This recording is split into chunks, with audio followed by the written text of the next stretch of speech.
అంశాలను అన్నిటిని కూడా వివిధ శాఖలు ఉన్న అధికారులందరికీ కూడా సూచన చేయడం జరిగింది. నా సూచన, నా ఆదేశం, ఏ శాఖకు ఆ శాఖ బాగానే పనిచేస్తారు. ఇతర శాఖలతో సమన్వయం చేసుకోవాల్సి వచ్చినప్పుడు కొంత ల్యాగ్ అంటే కొంత గ్యాప్ ఉంటుంది. అంటే ఈ రోజు అవసరం ఉంటే 3 రోజుల తర్వాత మనం చేయడం వల్ల ఆ పర్పసే డిఫీట్ అవుతుంది. శాఖల మధ్యలో సమన్వయం, ఎందుకంటే వ్యవసాయము సాగునీరు అనేది రెండు ఇంటర్ రిలేటెడ్. మీకు చెరువులు, కుంటలు లేకపోతే ప్రాజెక్టులు తెగితే ప్రాజెక్టు తెగే వరకు, ప్రాజెక్టును నిలబెట్టే వరకే మీరు చూస్తున్నారు. మీరు తెగిన తర్వాత నీళ్ళని వ్యవసాయ పంట పొలాల మీదకి పోయినప్పుడు వ్యవసాయం నష్టం జరుగుతుంది. ఆ తర్వాత విద్యుత్ శాఖ ఫాలోడ్ బై అగ్రికల్చర్తో పాటు followed by affected department is electricity department.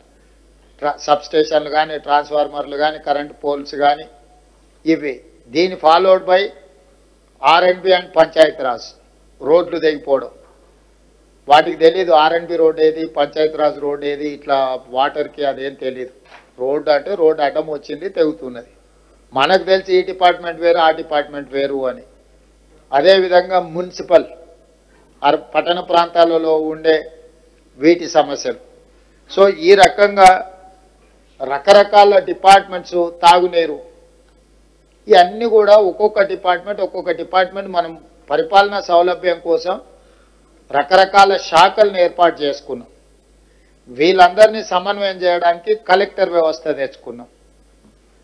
వీళ్ళందరూ ఎక్కడైనా తప్పులు చేస్తే వాళ్ళని సరైన దారిలో పెట్టుకోవడానికి పోలీస్ శాఖను తెచ్చుకున్నాం. కానీ మీరు ఎవరికి వాళ్ళు మా పాటికి మేము ఉంటామని అంటే క్రైసిస్కి తెలీదు, ఏ శాఖ ఆ శాఖ సపరేట్గా ఉంటుందో వాళ్ళు సపరేట్గా ఉండొచ్చు అనేది. వీళ్ళందరూ కలిస్తేనే క్రైసిస్ మేనేజ్మెంట్. ఈ క్రైసిస్ మేనేజ్మెంట్లో ఒక డిపార్ట్మెంట్ ఇంకొక డిపార్ట్మెంట్ సహకరించుకోవడం సరిగ్గా అంటే ఆశించిన స్థాయిలో లేదు అనేది నా అబ్జర్వేషన్. కాబట్టి మీరు కలెక్టర్ గారికి నేను ఆదేశాలు ఇస్తున్నా, ఈ సమన్వయ మీటింగులు ముఖ్యంగా పెట్టండి. ఏ డిపార్ట్మెంట్స్ ఏం అవగాహనతో వచ్చినాయి, ఆ అవగాహన ప్రకారం ఆ సమస్యలను ఎట్లా పరిష్కరించాలనో కలెక్టర్లు ఖచ్చితంగా సమన్వయ సమావేశాలు పెట్టాలి. Internal coordination is very important than anything. మీరు సమస్యను అడ్రస్ చేయడం కంటే కూడా సమన్వయం చేసుకోవడం. కొన్నిసార్లు రెండు శాఖల మధ్యలో సమన్వయం జరిగితే ఆ సమస్య తొందరగా పరిష్కారం అవుతుంది. లేకపోతే పంచాయతీరాజ్ ఆయన వచ్చి రోడ్ వేసిపోతాడు, మన వాటర్ వర్క్స్ ఆయన వచ్చి కృపాకర్ వచ్చేసి తవ్వేసి పైప్ లైన్ వేసిపోతాడు. వీళ్ళిద్దరు మాట్లాడుకుంటే ఫస్ట్ పైప్ లైన్ వేసినాక తర్వాత రోడ్ వేస్తే ఏ సమస్య ఉండదు. ఇట్లాంటి సమస్యల్ని ఎక్కడైతే ఉందో ఎరువులకు సంబంధించి కూడా ఏం పంచుతారు, ఎట్లా పంచుతారు, అక్కడ ఏముంది, అక్కడ ఏదైనా ప్రాబ్లం ఉందా, కొంత పోలీస్ డిపార్ట్మెంట్తో కోఆర్డినేట్ చేసుకోవడం, లేకపోతే డీసెంట్రలైజ్ చేయడం.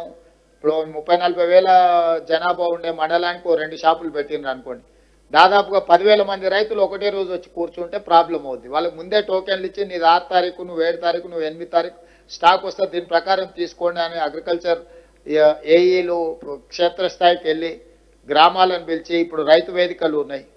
మీరు అన్నట్టు 2,000, 3,000 రైతులకు సపరేట్గా రైతు వేదికల దగ్గర పెట్టి లోకల్గా పోలీసులను కూడా అడుగు, 2 కానిస్టేబుల్స్ని అక్కడ నించోబెట్టి ఆ టోకెన్లు ఇచ్చి ఆ రైతు వేదికల నుంచి మీరు యూరియా కానీ ఇతర ఎరువులు కానీ ఏమైనా ఇచ్చిందంటే సమస్య రాదు. ఒక్కసారిగా మంది అందరూ ఒక దగ్గర నిలబట్టి అందుబాటులో ఉన్నా కూడా లైన్ పెద్దగా కనిపిస్తుంది. సినిమా హిట్ అయితే అందరి టికెట్ దొరకవచ్చు, కానీ లైన్ చూస్తే పొడుగ్గా కనిపిస్తుంది. ఆఖరి ఆయనకు మొదటి ఆయనకు సేమ్ టైంలో ఇవ్వలేరు కదా. సేమ్ యూరియా అందుబాటులో ఉన్నా కూడా 1000 మంది లైన్లో ఉంటే మొదటోడికి చివరోడికి 8 గంటలు పడుతుంది. వీడు 8 గంటల లైన్లో నిలబడే వరకల్లా వీడిని సహనం నశించేసి అసలు యూరియానే అందుబాటులేదని వాడు కూర్చోవడానికి రోడ్డు కట్టం కూర్చుంటాడు. కొన్నిసార్లు ఈడ కూర్చుంటుంది, ఆడ కూర్చుంటుంది, దాన్ని ఎవడో ఒకటి తీసుకెళ్ళి అట్లా కూర్చోబెడతారు. అందుకోసమని మీరు టైమింగ్, ఒకప్పుడు తిరుపతిలో కూడా దర్శనాలకు రోజుల కొద్ది పట్టేది. ఇప్పుడు ఆన్లైన్ మీకు టైమింగ్ ఇస్తున్నారు, ఈ టైంకు నువ్వు వచ్చి దర్శనం చేసుకోవాలి.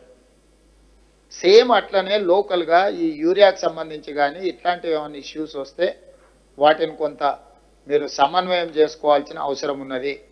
అదేవిధంగా ఇప్పుడు ఈ వరదలు, దీనికి సంబంధించిన దాంట్లో సాగునీరు, విద్యుత్ శాఖ, వ్యవసాయ శాఖ, ఆర్ఎండ్బి, Panchayati Raj, rural water supply scheme, housing, municipal, NREGS and health అన్ని డిపార్ట్మెంట్స్కి దాదాపుగా అందరికి సమయం ఇచ్చినాం. వీలైనంత మేరకు మీ సమస్యలన్నీ కనుక్కున్నాం.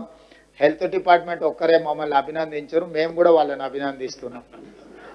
ప్రభుత్వం బాగానే పనిచేస్తుందని హెల్త్ డిపార్ట్మెంట్ మమ్మల్ని గుర్తించినందుకు మమ్మల్ని అభినందించినందుకు మేము కూడా తిరిగి వాళ్ళని అభినందిస్తున్నాం.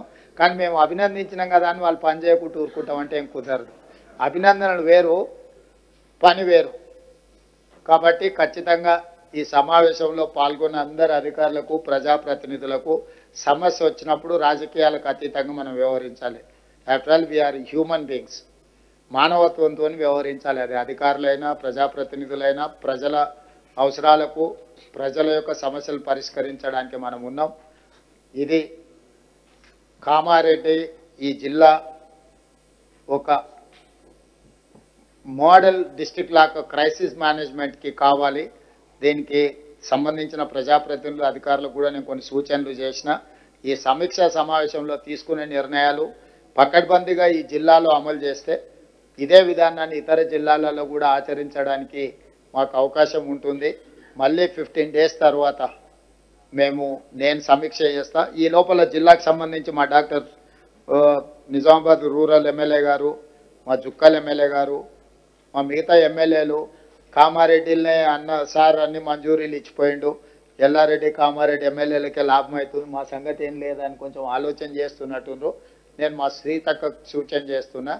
నిజామాబాద్ ఉమ్మడి జిల్లాలో ప్రతి శాసనసభకు సంబంధించిన సమస్యల్ని మీరు ప్రత్యేకంగా వాళ్ళందరినీ పిలుచుకొని సమీక్ష చేసి అధికారులందరికీ కూడా సూచన చేస్తున్నాం. ఉమ్మడి మహబూబ్నగర్, ఉమ్మడి నిజామాబాద్ జిల్లాకు సంబంధించిన అన్ని శాసనసభ నియోజకవర్గాలకు సంబంధించి వరదలు, ఈ విపత్కర పరిస్థితులను అడ్రస్ చేయడానికి అవసరమైన ప్రణాళికలు ఆయా కలెక్టర్లకు చెప్పండి. ఎమ్మెల్యేలు కూడా మీ నియోజకవర్గాలలో ఉన్న సమస్యల్ని మీ ఇన్ఛార్జ్ మినిస్టర్ సీతక్క గారి దగ్గరికి తీసుకొని రండి. మీ జిల్లా మొత్తం ఎమ్మెల్యేలతోనే హైదరాబాద్ స్థాయిలో ఒక సమీక్ష సమావేశం పెట్టుకుందాం రాబోయే 10 రోజుల్లో. ఎందుకంటే ఈ లోపు మీ నివేదికలన్నీ కూడా కంపెల్ చేసి అధికారులు ప్రతిపాదనలతో రండి. మీరు మళ్ళీ ఇట్లనే కూర్చొని మనం చర్చించుకుంటే దానికి ఏం పరిష్కారం దొరకదు. ఉమ్మడి అందరినీ నిజామాబాద్ హెడ్ క్వార్టర్లక అన్ని శాసనసభ నియోజకవర్గాలకు సంబంధించిన కలెక్టర్లను అందరిని పిలిచి ఒక రోజంతా సమీక్ష పెట్టుకొని ఆ నియోజకవర్గాలలో మేజర్గా ఏం సమస్యలు ఉన్నాయి, వాటికి ఏం చేయగలమో ఒకసారి మీరు సమీక్ష తీసుకొని ఎంపీలను కూడా పిలుచుకోండి.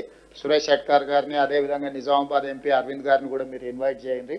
ఈ ఉమ్మడి నిజామాబాద్ జిల్లాకు సంబంధించిన ప్రజాప్రతినిధులు ఎవరెవరైతే ఇందులో పాల్గొన్నారో, పెద్దలు పోచారం శ్రీనివాస్ రెడ్డి గారు, వీరందరూ మన నియోజకవర్గాలకు సంబంధించిన కీలకమైన సమస్యలు, ముఖ్యంగా ఈ వరదల సమయంలో, ఈ వర్షాల సమయంలో జరిగిన డ్యామేజ్ ఏమేమి రిపేర్లు చేయాలి, ఏమేమి నిధులు మంజూరు చేయాలి, వీటన్నిటికీ సంబంధించి ప్రభుత్వం ఈ ప్రాంతానికి సానుకూలంగా స్పందించి నిధులు వేగంగా విడుదల చేస్తాం.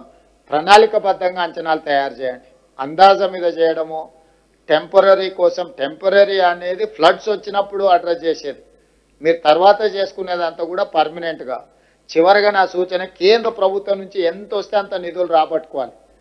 మీరు అసెస్మెంట్స్ బిల్ రికార్డ్ చేసేటప్పుడు 2 రకాలుగా చేయాల్సి వస్తే ఈ క్లరికల్ జాబ్, ఈ లెబోరియస్ జాబ్ మేము చేయలేమని మొత్తం స్టేట్ గవర్నమెంట్ దాంట్లోనే రికార్డులు చేస్తున్నారు, ముఖ్యంగా పనులు చేసేటప్పుడు.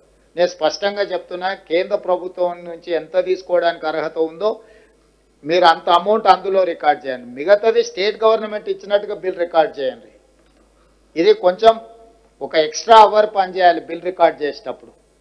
మంజూరు చేసేటప్పుడు కూడా మీరు ఆ ఫార్మేట్ తీసుకోండి, బిల్ రికార్డ్ చేసేటప్పుడు కూడా ఆ ఫార్మేట్ తీసుకోండి. ఎందుకంటే మనకు flood relief fund government of India ఏమి ఇచ్చినా ఏ అధికారులు దాన్ని రికార్డ్ చేయలేకపోతున్నారు. ఎందుకు అని అంటే అసలు మన వాళ్ళు ఎవరు అందులో తక్కువ ఉంది కాబట్టి ఇది మా దీంట్లో పారామీటర్స్లో ఫిట్ ఇన్ అవ్వట్లేదని దాన్ని ఇగ్నోర్ చేసేసి మొత్తం రాష్ట్ర ప్రభుత్వం నుంచే బిల్లులు పెట్టాలనే ప్రయత్నం చేస్తారు. ఇక ముందు అట్లా జరగడానికి వీల్లేదు. కేంద్ర ప్రభుత్వ నామ్స్ ఏమేమి ఉన్నాయి దాని ప్రకారం మీరు కంప్లీట్గా రికార్డ్ బిల్ చేయండి. అవసరం అనుకుంటే ఒకవేళ కేంద్ర ప్రభుత్వం నిధులు లేకపోతే మొత్తం నిధులు రాష్ట్ర ప్రభుత్వమే ఇస్తుంది. అవసరం అనుకున్నప్పుడు కేంద్ర ప్రభుత్వంతో ఏ విధంగా నిధులు రాబట్టుకోవాలనో మేము ప్రయత్నం చేస్తాం. వీటన్నిటిని కూడా జాగ్రత్తగా తీసుకొని ప్రజలకు అందుబాటులో ఉండండి. పాఠశాలలకు సంబంధించి కానీ, వైద్యానికి సంబంధించి కానీ, ప్రాజెక్టులకు సంబంధించి కానీ పూర్తి స్థాయిలో మీరందరూ ప్రణాళికబద్ధంగా పని చేయాలి. ఈరోజు ఇంతమంది అధికారులు మీరందరూ ఇక్కడికి వచ్చిండ్రు అంటే మీ అందరినీ ఒకసారి అందరి ఫేస్ రీడింగ్ చూస్తే మాత్రం పని చేద్దామన్న ఆలోచనే కనిపిస్తుంది. మరి రేపు కూడా ఇదే స్ఫూర్తి మీ దగ్గర ఉంటుందని ఆశిస్తున్నా. మళ్ళొకసారి సమీక్షకు వచ్చినప్పుడు ఇక్కడ మంచి పనులు జరగాలని ఆశిస్తూ మీ అందరి దగ్గర సెలవు తీసుకుంటున్నా.